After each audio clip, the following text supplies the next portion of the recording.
I've been like fidgeting with my camera, but apparently my tan is, I'm really tan right now.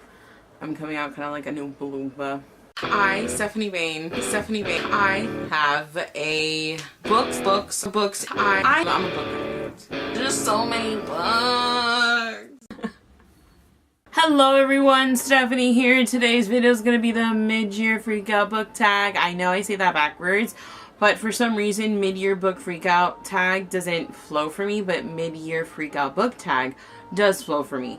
I am going to actually just do the exact same version that Allie did it.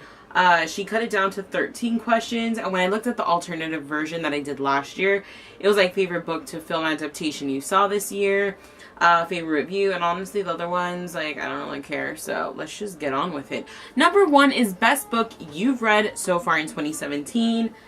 Now I Rise by Kiersten White. I have read a lot of good books, but of course this is my like number 1, but I also share the number 1 spot with 2 others that I'll mention right now for question number 2. Best sequel you've read so far in 2017. I could not narrow this down to just 1. I have to say 2 because the other 2 number 1s that I just absolutely love is The Last of August by Brittany Cavallaro. This is a sequel to A Study in Charlotte by Brittany Cavallaro. It's a Sherlock Holmes, not like retelling. This is just if they had like children. I'll leave my review for book 1 down below. I never did one for book 2.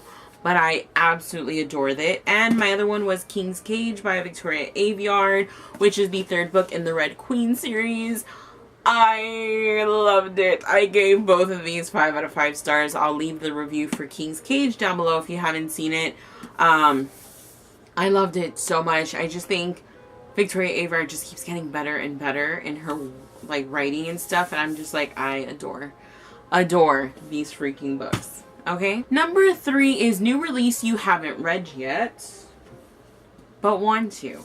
For me, that would have to be Midnight Jewel by Rochelle Mead. This is book 2 to the Glittering Court.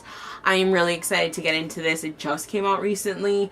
I just need to read a few other books first, but I'm definitely going to read this because I love and adored book 1. But I really like this series. Like, I think it's really good. I have a review for book 1, so if you want to see like what it's about and stuff, I'll link it down below. Number 4 is most anticipated release for the second half of the year. For that, I have 2 books for like sure that are like number 1s. The first one would have to be Strange Lies by Maggie Thrash. This is a sequel to We Know It Was You, aka Strange Truth. They like changed the thingy, but it's a sequel to this book, which was one of my favorites last year. And I'm also really excited about One Dark Throne by Kendar Blake, which is a sequel to 3 Dark Crowns, which I also really effing loved. The ending to that story, though, was so good, so I can't wait for those. I really can't wait for those. Number 5 is Biggest Disappointment. This isn't like, oh my god, the most biggest disappointment ever. I hated this book. No, it's just in comparison with the other 2 books, it fell short for me, and that would have to be A Court of Wings and Ruin by Sarah J. Maas. I felt the pacing of this book was really off. It felt off the whole way through. Like, it almost felt like it wasn't her writing it for some reason. I don't know. There was just something off about the entire thing. I gave it a 4 out of 5, but honestly, I think it'd be more truthful to be like, I give this like a 3.5 out of 5. It's not memorable like the first 2 were for me. It was just flat. It was not my favorite, but it was still good and I still loved it, but it just wrapped up too neatly. I was hoping she would have gone further. Like, that's another thing I really can't stand. But it was good, but it's my biggest disappointment right now.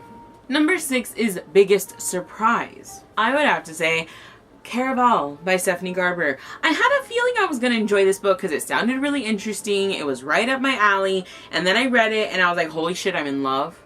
I loved this book. I loved the magic world, like the magical world. I loved the concept of it. I like how it ended and the mystery and the whole thing that now it just opened up that you're just like, well, what's actually going on then? It was just really good. Number 7 is favorite new author, whether it's a debut or just new to you. For this would have to be Taran Matharu. I read his trilogy this year. I hadn't read him before, but can I just say I loved Fletcher and his adventures. I thought it was so amazing. I was just like, oh, I don't know, like, I just really loved it. I really loved it, and His writing is really good. It gets me so hyped up and so excited and all up in my feelings, okay? That's all I gotta say. For real.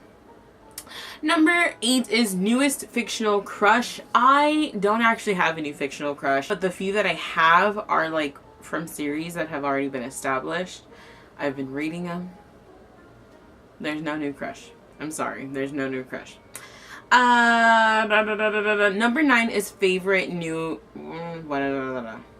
Number 9 is newest favorite character. For that...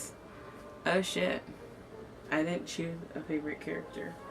Fletcher and his little friends. I loved Fletcher. I thought he was one of those characters where it's like, yes, he's naive and he doesn't completely understand everything, but at the same time, like, he's willing to learn, he's willing to push himself, and when he needs to, he does what he has to do. Like, I really did enjoy Fletcher, and I just loved him. I really did.